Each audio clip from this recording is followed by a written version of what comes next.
Okay mga sir, preparation na naman po ulit kami. Ito si Foreman Junjun.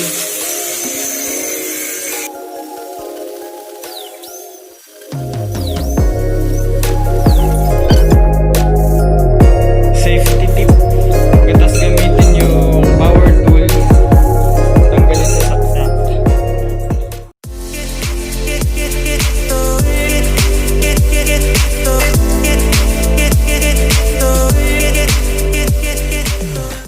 Nagbabalik kami mga sir. Yan, lininis na namin yung plug na nasa loob kanina. Nung nag-drain tayo ng mga butas. Malinis na siya. Ito pa, kailangan pa ng konting linis to.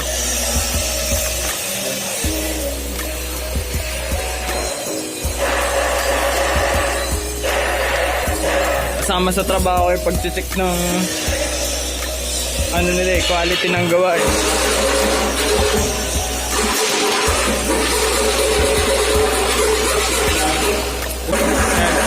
Nagamitan niya ng round file yung mga butas ng panel board box natin.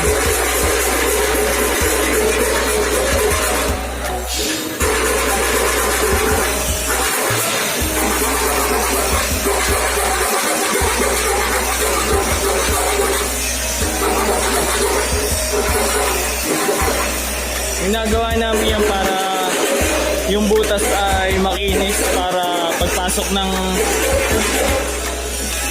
coupling connector natin maayos yung pagkakabit.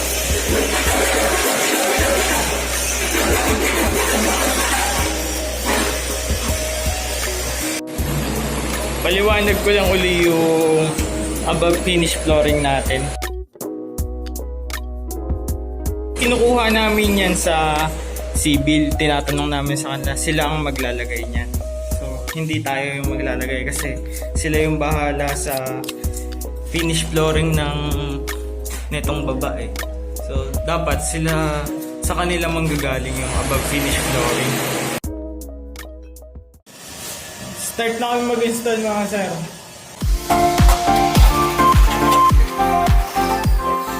Linawin ko lang uli yung mga height mga sir. Yun yung height natin, 1,800 above finish flooring. Yung header niya yung 1,800 mula sa finish flooring. Bali yung sukat namin, yung marking natin na 1 metro mula sa finish flooring, 800 na lang, magdadagdag na lang tayo. Yung pinang support nga pala namin, ulitin ko lang yung threaded rod tsaka yung anchor bolt. So yung size ng threaded rod namin, 3/8.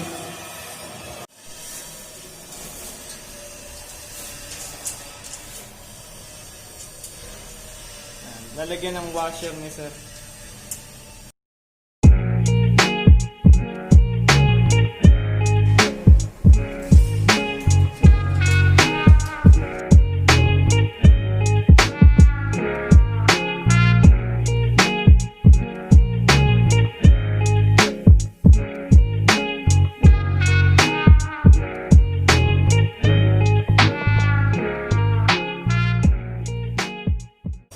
Kadali mga sir.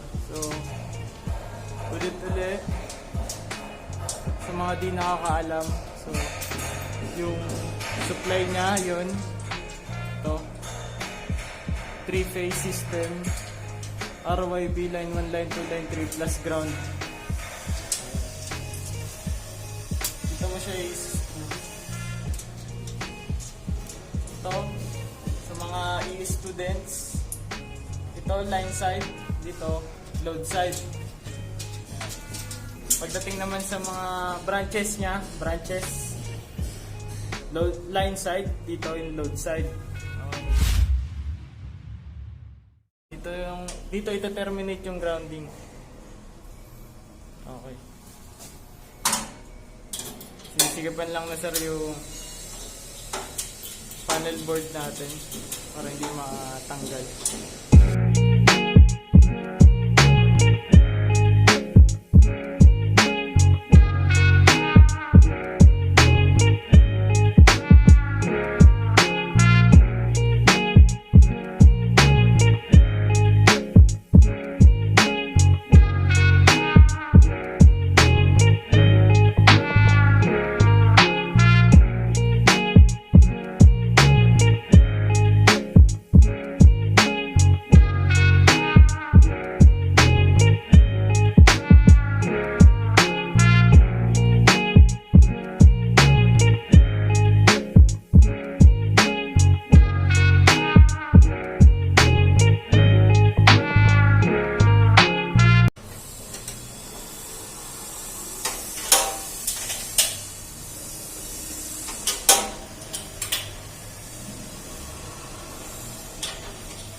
Nakita natin yung procedure ni foreman na hindi isa lang yung sinisikipan.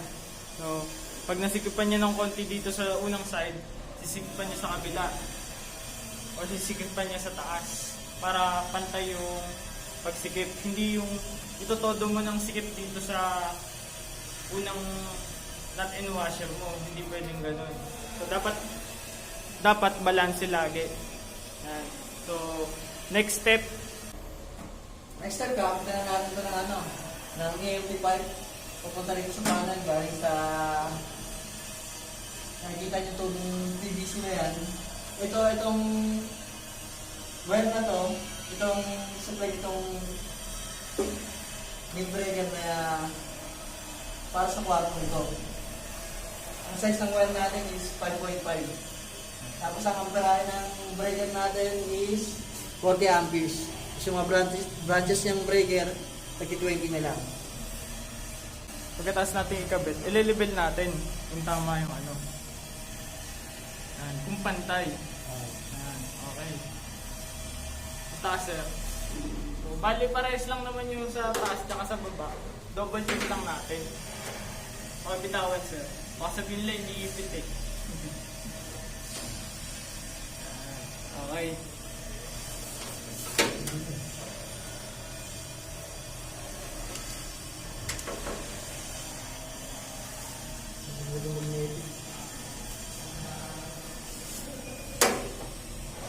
Pantay na. Okay na. Level na. Okay mga sir, preparation na naman po ulit kami. Ito si Foreman Junjun.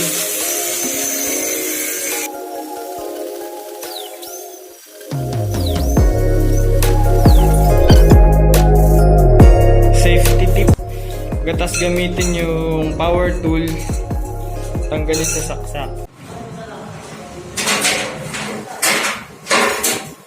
Ito na mga sir yung feeder natin.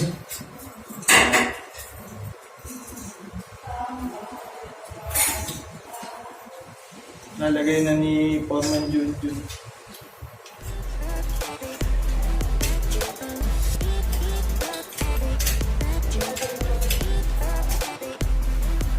Yung PVC pipe na yun, hinitin na lang ng touch gun para may ipasok niya.